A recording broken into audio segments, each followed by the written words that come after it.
बिस्मिल्लाहिर्रहमानिर्रहीम। अस्सलाम वालेकुम। आज हम नेशनल बुक फाउंडेशन की क्लास 9 की फिजिक्स के चैप्टर नंबर 3 डायनेमिक्स के कंसेप्चुअल क्वेश्चन हम स्टार्ट करेंगे। Conceptual question number 3.1, when a motorcyclist hits a stationary car he may fly off the motorcycle and driver in the car may get neck injury, explain. एक motorcycle सवार है, motorcycle को चलाते हुए लेके जा रहे हैं। सड़क पर एक कार खड़ी है और कार के अंदर ड्राइवर बैठा हुआ है। जब मोटरसाइकिल जाकर उस स्टेशनरी कार के साथ कोलाइड करती है, उसके साथ टकराती है, तो क्या होगा? तो वो कोलिजन की वजह से जो मोटरसाइकिल है वो रेस्ट में आ जाएगा, लेकिन जो मोटरसाइकिलिस्ट है, जो मोटरसाइकिल चला रहा है, वो पर्सन उड़कर आगे गिरेंगे। सपोज ये एक स्टेशनरी कार है,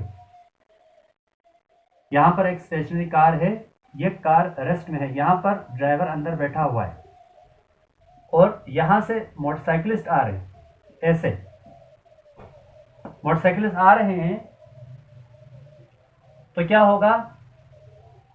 यहां पर ये जो मोटरसाइकिल है ये आकर इस कार के साथ, इस स्टेशनरी कार के साथ टकराती है, तो क्या होगा? कोलिजन की वजह से मोटरसाइकिल तो रेस्ट में आ जाएगी, लेकिन जो मोटरसाइकिल सवार है, जो मोटरसाइकिलिस्ट है, वो उड़कर इसके ऊपर से उड़ के इस साइड से उड़ के यहाँ पे गिरेंगे।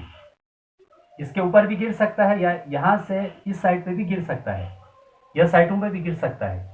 तो वो जो मोटरसाइकिलिस्ट है वो उड़कर आगे की तरफ गिरेंगे। और इसके अलावा ये जो मोटरसाइकिल है, इसके टक्कर से ये जो स्टेशनरी कार के अंदर जो ड्राइवर बैठा हुआ है, उसके जो गर्दन है, उसको वो जो गर्दन है वो जख्मी हो सकता है, यानी कि वो उसके गर्दन के ऊपर चोटें आ सकती है। ये कैसे आ सकती है? दो चीज़ें हमने बतानी है यहाँ पर। एक तो ये मोटरसाइकिल कोलिजन के बाद रुकी क्यों है? मोटरसाइकिल तो रुक गई है, बट ये फ्लाई क्यों किया? मोटरसाइकिलिस्ट ने फ्लाई क्यों किया? यहाँ से उड़ के यहाँ पे गिरेगा या साइडों पे गिरेगा। और ये जो कार, स्टेशनरी कार के अंदर जो ड्राइवर बैठा हुआ है, उसके जो गर्दन है वो जख्मी क्यों होगा, उसके ऊपर इंजरी क्यों आएगी, यह हमें एक्सप्लेन करना है। इसी डायग्राम के जरिए हम इसको समझते हैं।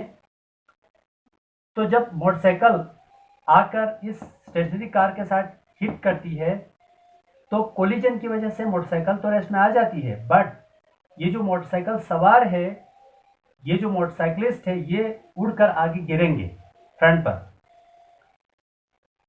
क्यों? क्योंकि मोटरसाइकिल कोलिजन की वजह से रेस्ट में आ गई, लेकिन मोटरसाइकिलिस्ट है वो तो कोलाइड नहीं करेगा, वो पहले से मोशन में है, तो इनर्शिया चाहती है ये मोशन में ही रहे।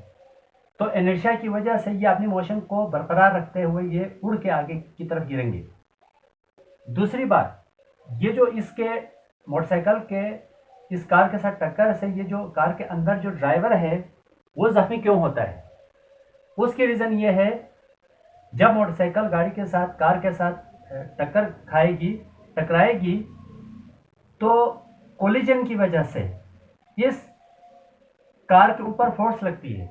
कार के ऊपर फोर्स लगती है तो क्या होता है? आगे की तरफ उसको झटका आता है, तो ये जो कार है ये थोड़ा सा आगे मूव करती है। ड्राइवर का जो लोअर पार्ट है वो कार के सीट के साथ टच है, तो कार आगे जाएगी, तो उसका जो लोअर पोर्शन है वो भी कार के साथ आगे जाएगा, लेकिन जो अपर पार्ट है वो रेस्ट में है। जैसे कि अपर पार्ट में जो गर्दन है या सर है वो पहले से रेस्ट में है। इनर्शिया की वजह से वो गर्दन और जो हेड है वो रेस्ट में रहना चाहते हैं, जिसकी वजह से वो पीछे की तरफ गिर जाता है। गिरने की वजह से उसका सर पीछे लग सकता है, जिसकी वजह से उसके गर्दन के ऊपर चोट आ सकती है। इसके आंसर से, इसके एक्सप्लेनेशन से एक बात क्लियर है कि इस कंसेप्चुअल क्वेश्चन के अंदर हमारे पास जो इनर्शिया का कॉन्सेप्ट इस्तेमाल हो रहा है, दूसरा कोलिजन का कॉन्सेप्ट इस्तेमाल हो रहा है। Conceptual question number 3.2, in autumn when you shake a branch the leaves gate detach, why does this happen? मौसम खज़ां में जब दरख्तों के ब्रांचेस को हम हिलाते हैं, उन ब्रांचेस पर जो पत्ते लगे हुए हैं वो पत्ते नीचे गिर जाते हैं। इसकी रीज़न क्या है? दरख्तों के ऊपर जब ग्रीन पत्ते जब लगे होते हैं तो ग्रीन पत्ते उस वक़्त वो तर है, यानी कि गीला है, वो एक स्ट्रॉन्ग फोर्स के साथ दरख्त के साथ लगे होते हैं।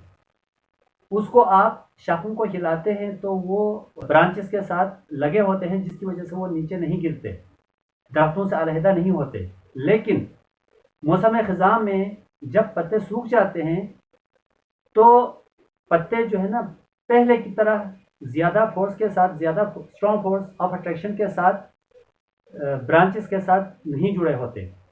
इसलिए जब हम दरख्तों को शेक करते हैं, जब दरख्तों के ब्रांचेस को हम हिलाते हैं तो हमारे हिलाने से हम फोर्स लगा रहे हैं, हम उसको फोर्स कर रहे हैं, जिसकी वजह से ब्रांचेस मोशन में आ जाती है। लेकिन पत्ते जो है वो रेस्ट में है, तो इनर्शिया की वजह से पत्ते रेस्ट में रहना चाहते हैं। जब वो रेस्ट में रहने की कोशिश करेंगे तो मैं पहले बता चुका हूँ कि पत्ते खुश्क होने की वजह से पत्ते पहले की तरह स्ट्रॉन्ग फोर्सेस के साथ, शाखों के साथ जुड़े नहीं होते। एक तो उनके दरमियान फोर्स वीक हो जाती है चिपकने की, दूसरी बात इनर्शिया की वजह से पत्ते रेस्ट में रहना चाहते हैं, तो रेस्ट में रहने की कोशिश करते हैं, जबकि ब्रांचेस है वो हम फोर्स लगाकर उसको मजबूर कर रहे हैं वो मोशन करे, जिसकी वजह से पत्ते अपने रेस्ट की हालत को बरकरार नहीं रख सकते। इनर्शिया की वजह से वो रेस्ट में रहना चाहते हैं, लेकिन वो पत्ते खुश्क है और वो पहले की तरह स्ट्रॉन्ग फोर्स से ब्रांचेस के साथ टच नहीं है, जिसकी वजह से वो अपने रेस्ट पोजीशन को बरकरार नहीं रख सकते। अपने रेस्ट पोजीशन को बरकरार रखने की कोशिश में वो नीचे गिर जाते हैं, यानी कि ब्रांचेस से अलहदा होकर वो नीचे गिर जाते हैं। Conceptual question number 3.3, when a car takes a turn the passengers experience a force acting on them away from the center of curve. Why? जब कार किसी मोड़ पर टर्न लेती है, मोड़ काटती है, तो पैसेंजर्स अपने ऊपर बाहर की तरफ एक फोर्स लगते हुए महसूस करते हैं। ऐसा क्यों करते हैं? हम जानते हैं बॉडी जब टर्न करती है, जब बॉडी मोड़ काटती है किसी मोड़ पर, तो टायर और रोड के दरमियान फोर्स ऑफ फ्रिक्शन है वो सेंट्रीपिटल फोर्स क्रिएट करती है।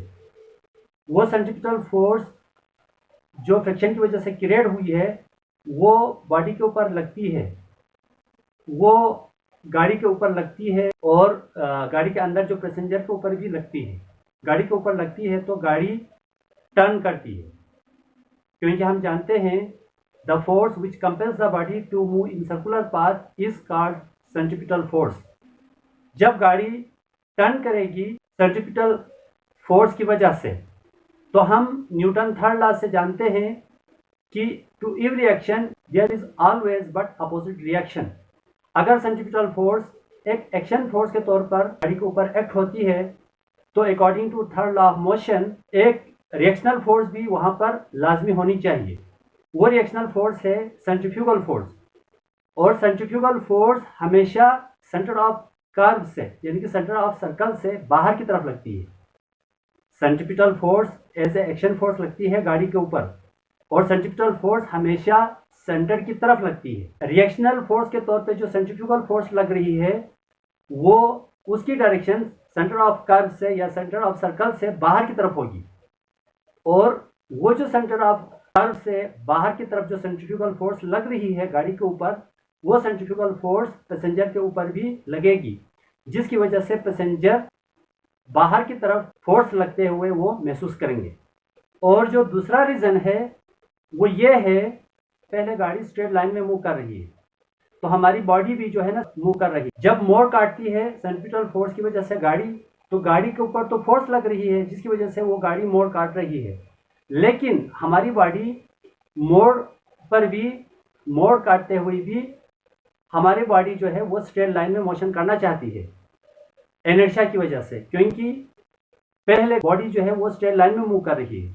जब गाड़ी मोड़ काटती है तो भी हमारी बॉडी इनर्शिया की वजह से स्ट्रेट लाइन मोशन को बरकरार रखना चाहती है, जिसकी वजह से हमारी बॉडी स्ट्रेट लाइन को बरकरार नहीं रख पाती, जिसकी वजह से हम बाहर की तरफ गिरते हैं, यानी कि हम बाहर की तरफ फोर्स महसूस करते हैं, जबकि हम बाहर की तरफ थोड़ा सा झुक जाते हैं।